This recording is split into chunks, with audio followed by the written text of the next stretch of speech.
Dr. Dolittle is a beloved English character from a series of children's books written in the first half of the 20th century. Or so I've been told anyway, it's a bit before my time. With that in mind though, it's easy to see how a high-budget, star-studded movie adaptation seemed like a good idea, at least on paper. After all, it's not like this is the first time Hollywood has tried with this property. There's just something about the idea of a man gifted with the magical ability to speak to animals that's universally appealing.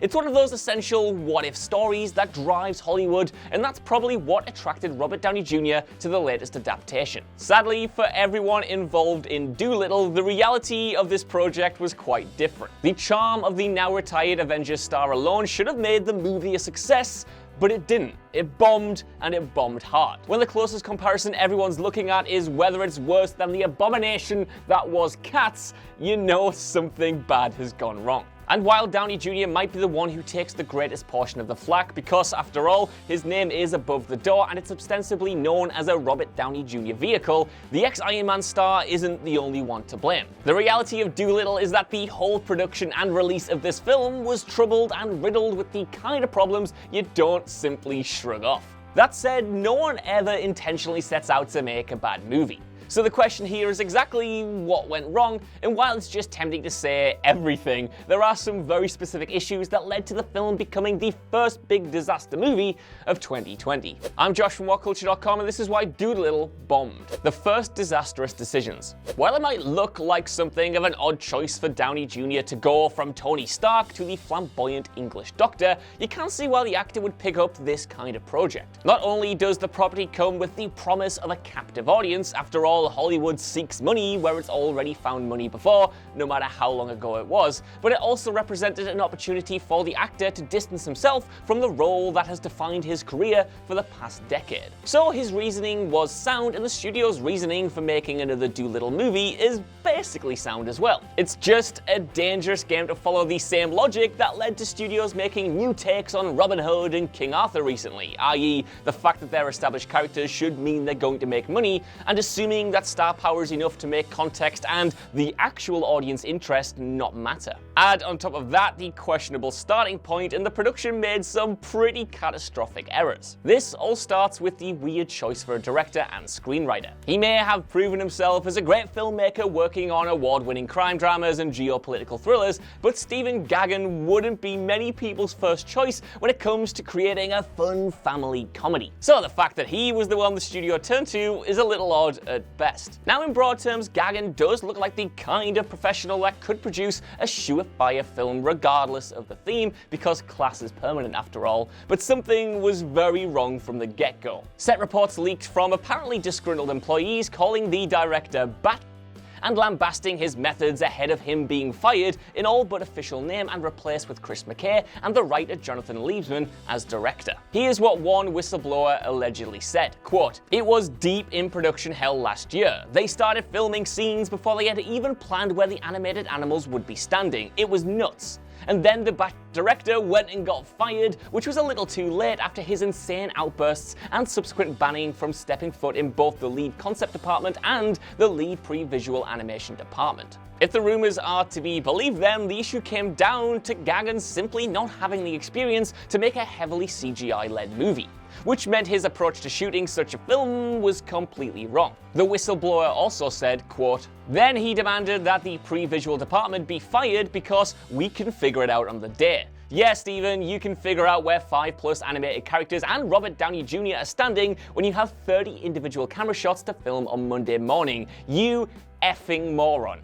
Though he didn't say effing. Technically speaking, the film does look well shot even despite of those alleged issues, which shouldn't come as a surprise given the director's pedigree, but it was so lacking in the necessary family fun department that reshoots were inevitable. That's because smushing the badly fitting jigsaw pieces of the wrong director and movie he's entirely unsuited for was never going to make for a satisfying end product on the first go. Speaking of which, the wrong tone. Way back in fall 2018, according to The Hollywood Reporter, Universal Studios executives saw the first cut of Dolittle and immediately identified the issues with it. Primarily, it just wasn't funny or family-friendly enough, and it didn't include anything like the amount of CGI they expected a talking animal movie to come with. It also apparently came with a real downer ending because everyone knows that's what family audiences just want to see on their day off. Flash forward a couple of years then after the reshoots, and presumably the studio were happy to accept that adding a constipated dragon to punch up a morose father-son story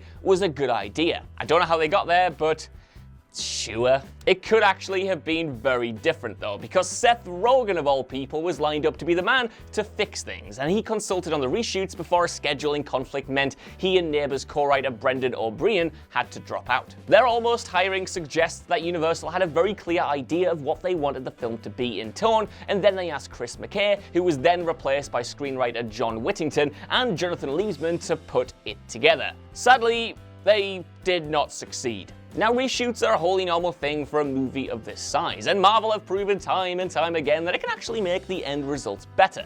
But Dolittle just became a bad case of too many cooks in the kitchen, as one insider put it, with the lack of one clear vision. And reshoots are hard enough, but we've seen time and time again with Justice League and Fantastic Four that trying to completely change the tone of a film with added photography is never seamless, and it never works. Universal had their idea of what Dolittle should be, and Gagan had his, and they just didn't mesh. Combine that with a huge level of creative control Robert Downey Jr. and his wife allegedly sought on set, and you'll have a mess that neither adults nor the kids are getting anything out of. And according to The Hollywood Reporter, it was Robert Downey Jr. who came up with the now notorious dragon enema scene, having ripped up John Whittington's suggested rewrites with, apparently, a twinkle in his eye. I love that. He's like, guys, don't worry, I've got the solution to all your problems.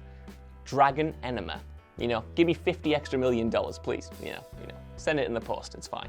I'll take out the profits. And that's actually the problem with Robert Downey Jr. having so much success in the MCU. He's now got to accept the fact that he cannot be the primary creative influence on all of his characters. Tony Stark was lightning in a bottle, and the circumstances of the actor coming to that role when Marvel needed him to be the perfect candidate, and he needed the role to revive his career, and then becoming such a founding stone of an entire shared universe will never ever happen again. Not ever. They bred very specific conditions for Robert Downey Jr. on set that meant he could control what he did in those movies, just as he basically had carte blanche to ask for however much money he required to do it. Downey is a great actor and an even better star, but that doesn't mean he should have creative control on a $175 million movie. And speaking of cash money, in the end though, Dolittle's horrible box office performance isn't helped by the fact that it could never have been cheap to make. The CGI is one thing, but amassing a cast of such huge talent doesn't come cheap either, and an estimated budget of, again, $175 million and about the same money thrown at bad marketing means that you're looking at around $350 million before it could even break even.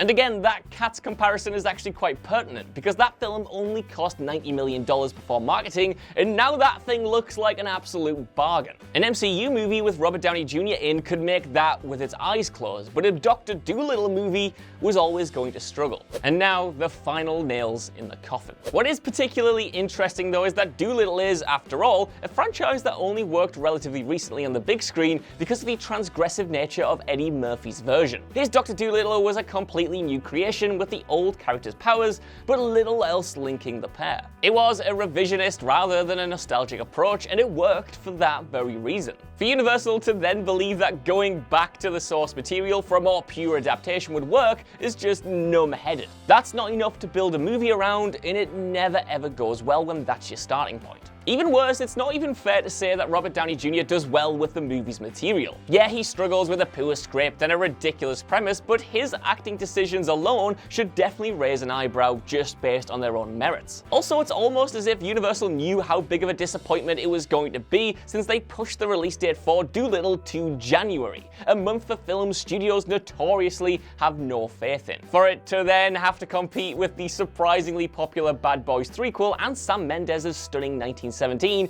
was just an added, unforeseen blow. Will Smith and Martin Lawrence dominated the box office, and Dolittle brought in just over $125 million, and its status as a turkey was confirmed. And not even the good kind, not even the good talking ones that I don't even think are in Dolittle. And there is some hope, I guess, to be had in the fact that there are other markets yet to open, including the UK, but whether the film manages to claw back any of its projected $100 million or so loss on those screens remains to be seen. It's rare when it happens at the best of times, and does it even deserve to break even?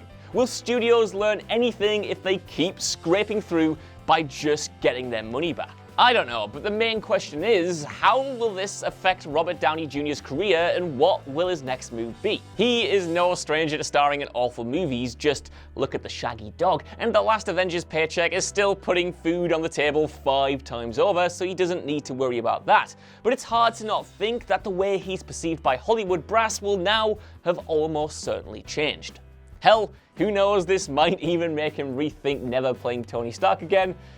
I don't know, he keeps going backwards and forwards on it, is all I'm saying. So that's our video on Dolittle. I want to know what you guys think down in the comments below. Were you one of the few people who actually went out to see the movie? And more importantly, did you enjoy it? I'm a huge fan of people liking what they liked. And if you enjoyed Dolittle, you know, I love that. But it did kind of fail at the box office. But either way, while you're there, can you give us a like, share, subscribe, and head over to whatculture.com for more lists and news like this every single day. Even if you don't, though, I've been Josh. Thank you for watching, and I'll see you soon.